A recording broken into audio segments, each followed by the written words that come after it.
ginawa nung nag-ano kami, unang first meeting with Jonah, and then the following, nung actually 2 days kaagad, nung nalaman lang nandito na si Jonah sa ABS, nag-text na kaagad si Jonathan na kung pwede bang kumanta ng I Will Survive na theme song. Sunod-sunod na yun eh.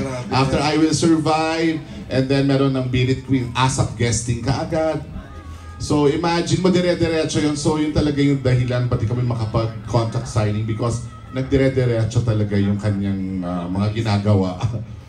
Tuloy-tuloy. Ayun, coming from Jonah, the 8 months of your life dito sa kapamilya, how was it? 8 months pa lang Yes, sobrang colorful. Okay. Colorful. Dahil yun nga po, ang dami ko pong mga first time na nagawa. Like, syempre, since transferring to ABS-CBN, that's a first.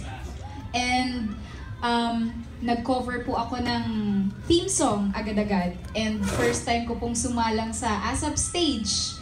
First time to have a TFC show with Ma'am Charo sa Spain. Ay, correct. You were part of that tour. Apo. And first time din po na Star nakasama Cinema po ako.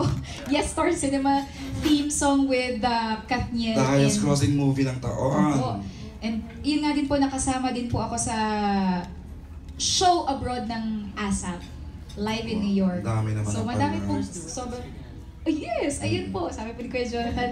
First duet din po with Sir Gary V, which is really a dream come true para sa akin. So, napakasaya po talaga. Oh, meron pa po pala.